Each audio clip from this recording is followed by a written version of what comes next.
Chant mes grâces, peuple de Dieu. Père, je te rends grâce et je te bénis. Je te dis merci pour le souffle de vie que tu me donnes. Bénis puissamment ceux qui écoutent la bonne nouvelle de l'évangile et la partagent au nom puissant de Jésus. Amen. Bien-aimé, il y a quelques jours, j'ai prêché sur les, les familles qui ont des sociétés secrètes, qui ont des loges, des sectes dans leur famille. Et j'ai pris l'exemple de ma famille, dans laquelle il y avait aussi une société secrète. Et j'ai aussi pris l'exemple de ce que beaucoup de mes frères, de nos aînés, sont morts. Et on a accepté ça comme ça. Et beaucoup de nos frères aussi ont donné leur vie à Jésus avant. Ils étaient combattus. Moi-même, à un moment donné, même quand on me lavait encore le cerveau, on me disait que Jésus n'était pas une bonne chose, que cela était fou. Nous aussi, on combattait. Mais c'est plus tard, quand je donne ma vie à Jésus, que je commence à comprendre la vérité. C'est pour ça que je n'ai pas peur de gagner des âmes, parce que je connais la vérité. La parole déclare que vous connaîtrez la vérité vous affranchira. Aujourd'hui, le Seigneur nous dit que reconnaître le mal exige son élimination. Reconnaître le mal exige son élimination. Nous reconnaissons que le mal existe.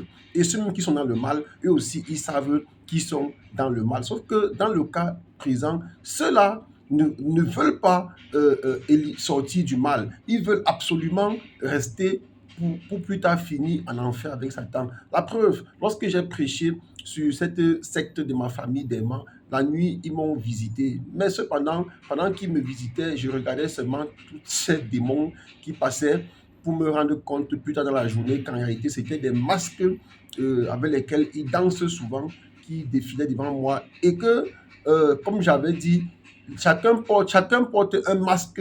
Chaque masque que chacun d'eux porte représente le démon qui est en lui. Donc, comment un être humain normal peut accepter que le mal habite en lui? On comprend alors pourquoi ces gens-là tuent de façon sournoise. Ils vivent comme des gens qui ne peuvent pas tuer une mouche, mais ce sont des tueurs. Moi, j'ai pris le temps d'étudier, de revoir le parcours depuis l'enfance, l'histoire. Je vois un peu toutes ces personnes qui sont mortes sans raison apparente pour comprendre un peu, revoir un peu pourquoi c'est un problème dans la famille persiste, les problèmes de mariage tardif, les problèmes de divorce, les maladies chroniques, beaucoup de choses, pour enfin comprendre que le mal est profond. Le mal est là tout simplement parce que une partie de la famille s'est décidée, est accrochée au monde maléfique et comme le Seigneur l'a dit, je vous ai dit la dernière fois au livre de Matthieu, le Seigneur a dit désormais dans une famille, le père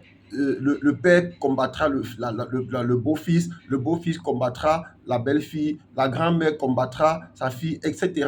C'est comme pour dire que quoi, dans une famille, nous pouvons être peut-être 10 personnes, 20 personnes, mais cependant, nous ne sommes pas tous des enfants de Dieu. Et c'est ce qui se passe dans les familles. Malgré cela, le Seigneur veut que ceux qui sont pour lui et qui sont entrés dans le mal dans la famille, que ceux-là soient sauvés. Comme moi aussi, il y avait quelqu'un qui, chaque fois, était appelé à me donner des informations contradictoires.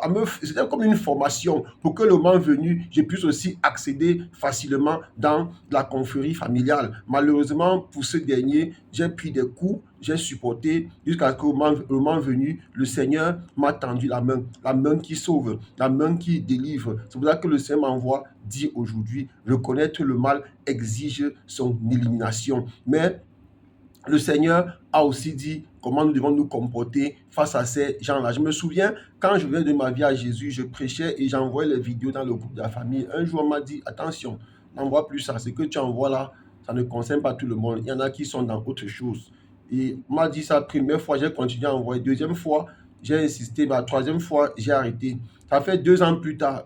Certains eux-mêmes sont venus encore me prendre, me mettre dans le groupe. Mais j'ai dit, je ne vais plus publier les vidéos pour sensibiliser. Mais cependant, quand il y a des prophéties qui annoncent peut-être des événements, je suis obligé de des annonces, les signaler aussi pour que les gens prennent des dispositions. Puis si on dit attention, à tel moment, il faut réserver la nourriture parce qu'il y aura ceci. Là, je dois informer. Si on dit attention, il ne faut pas disposition parce qu'il y a telle maladie, je dois informer aussi pour que les gens ne tombent pas. Parce que c'est mon rôle en tant qu'enfant de Dieu. Mais cependant, je sais que dans les familles fortement attachées au mal comme les nôtres, tout le monde connaît qui est Jésus. Parce qu'ils savent que le bon côté, c'est Jésus. Reconnaître le mal exige son élimination. Je prie pour toi qui m'écoutes aujourd'hui. Si tu reconnais le mal dans ta famille, que tu marches sur la voie de son élimination. Ce n'est pas une guerre avec les armes, c'est un combat spirituel et ça demande de marcher sur le plan de Dieu. Soyez bénis. Amen.